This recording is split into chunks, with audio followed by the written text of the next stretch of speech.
Can this bookstore be saved? Welcome everyone. So today my team members and I will be presenting to you a case study about the impact of internet on the retail bookstore chain Barnes & Noble, and we will be discussing how this company faces the challenges of a changing book industry with the rise of internet and IT. So here's the outline that we're going to be following. First of all, we will talk about the company Barnes & Noble. Then we will talk about the impact of internet on book publishers and book retailers. In the third part, we will talk about the new business model for Barnes & Noble. Then we will discuss the strategy of this company. And in the last part, we will talk about the ways to stimulate the business. So now we're gonna talk about Barnes & Noble. It is an American private book-selling business. It is the largest library in the US. It was created by Charles M. William Barnes and Clifford Noble in 1886. The headquarters is in the USA, specifically in New York City. The brands that this company holds, as we can see, are P&N Booksellers, Nook Digital, and Sterling Publishing. So now I'm tackling the first question of this case, which is basically studying the impact of the internet on two key actors of the book industry, which are the publishers and book retailers. Firstly, I try to do the 5 forces model and value chain of PN to have an understanding of where the company stands now. And I'll quickly talk about it in order to not take too much time over my teammates. For the 5 forces model, we note that the internet has weakened the barriers to entry to the industry, since books can now be retailed through websites without having to own a physical store, which we all know costs a lot to start and even maintain in the long term. Also, the rise of substitute products to the physical books has showcased a fierce rivalry in the industry. We note that the traditional competition has changed into a new one where the website Amazon has gained a market chain dominance. So now for the primary activities of a value chain for Barnes & Noble, this one was actually a bit tricky to come up with since the case study didn't give out much information about the value chain, but with some extensive research I was able to construct somehow this one. Where I had gathered information about IS that Barnes & Noble started to use due to the impact of the internet and the changes that are happening in the industry. So to mention a few, they have their in-house inventory management system, which is called Bookmaster, that is present in the inbound logistics and outbound logistics stage. They also have created their website and use it as an e-commerce marketing. Also, they have their own replenishment system and many other elements in the value chain that you can check by yourself on the slide. Coming to the impact of internet on book publishers, we can mention a few, such as obviously the decreasing in the quantity of physical books that are being published. Also, the somewhat forced collaboration that is rising between publishers and e-reader manufacturers in order, to get with the trend. Also, it is mentioned in the case study that due to the internet, the book publishers are more pressured and they are increasing their investment in supporting bookstores, mainly Barnes & Noble, because their main activity comes from publishing physical books. So they have to increase their investment and support the bookstores to survive, so they can also survive. So mainly we can mention that they have a decrease in their influence in the industry, having the internet, making everything less costly and more accessible, and information is more accessible, especially in the book industry nowadays. We have these websites and ebooks, so the publishers who were once very influential in the industry are seeing their influence diminish. Now onto the impact of internet, but this time on bookstores and more specifically Barnes & Noble. Firstly, we have the decrease in the demand for printed books since ebooks are now more popular. This decrease entails a decrease in the cost of shipment and distribution for Barnes & Noble, and here we are talking about the outbound logistics activities of the company in the value chain. Also, internet has made Barnes & Noble adopt new technologies in promoting the sales of their books, such as, having the apps system to attract customers to their shops. The internet has also led Barnes & Noble to be more aware about the importance of heavily investing in technology, and so they found themselves developing the new series of e-readers and tablets, which they are heavily invested in. And finally, another impact of internet is actually the fact that Barnes & Noble increased the marketing costs for the new device and for the company, as a brand, as a whole. New business model for B&N. To ensure a certain competitive position in the market, B&N went on to adapt with the changes in the market and so chose a digital approach to attract an online audience, technology being at the center of the new strategy. Establish an interactive website, develop enhanced ebooks, produce reading tablets called Nook tablets, establish partnerships to ensure technological development of their products, but also continue to focus on its physical stores, drive traffic to their shops by having store space for toys and games, in addition displaying their Nook device in store to attract customers. In the fourth part, we will talk about the new strategy of Barnes & Noble.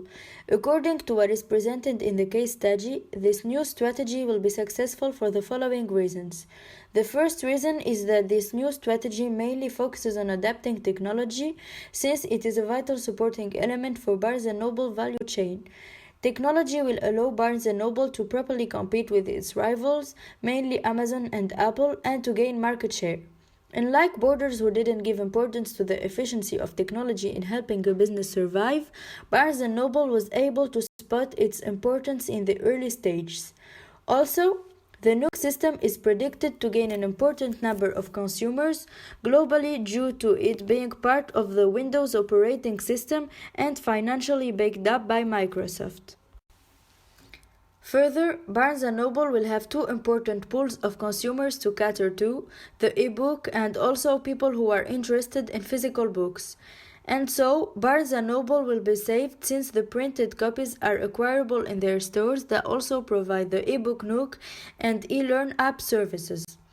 However, it is important to note that Barnes & Noble needs to invest further into IT in order to become a leader and innovate in the book industry and gain competitive advantage over the likes of Amazon.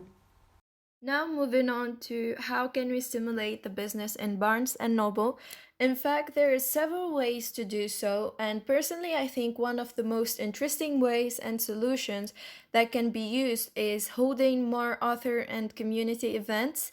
And this is meant for the category of customers who would like to see their favorite authors who wrote their preferred books and make new friends who have the same interests as they do. Also, we can talk about store within a store concept, and this is becoming a more used and more common strategy to make some businesses more successful. It is, for example, for the case of Barnes and Noble, they can do a section in their stores where they can sell, for example, dolls, figures, the miniature figures related to some characters in some books that they are selling.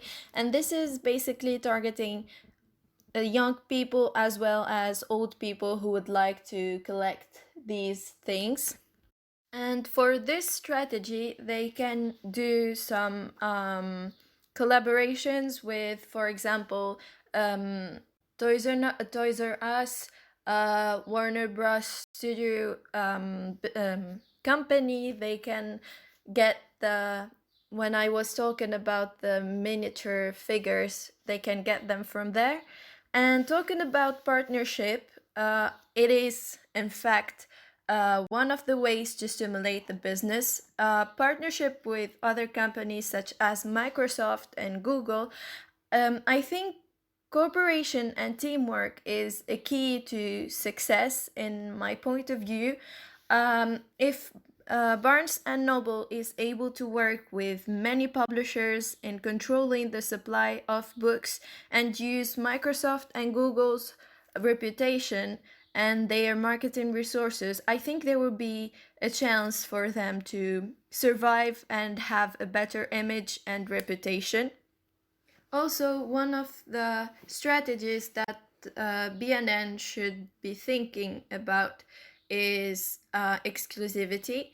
It is a partnership with publishers to offer books exclusively for a period of time, and this is basically targeting and very attractive for enthusiastic readers and bookworms, and who are interested in like discovering new books. So they will basically be like they will go directly to Barnes Noble stores to get these books as soon as possible. In addition to this, Barnes and Noble can invest more in a customer relationship management system to drive more passionate readers and predict their needs. And will improve the intimacy between the stores and their customers, and it will make for them more loyal customers. Also, they should invest in a knowledge management system, and will make them gain time and cost. And talking about the cost, I think investing in knowledge management system will reduce the costs, and reducing the costs means that they can adjust their high prices to compete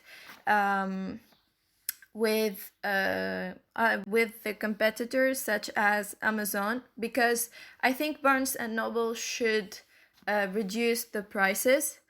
Also, last but not least, I think they should develop the customer's online experience. They can use membership offers online, and like this, they will be able to overcome problems, and they can have like bigger market share and a better image in the market.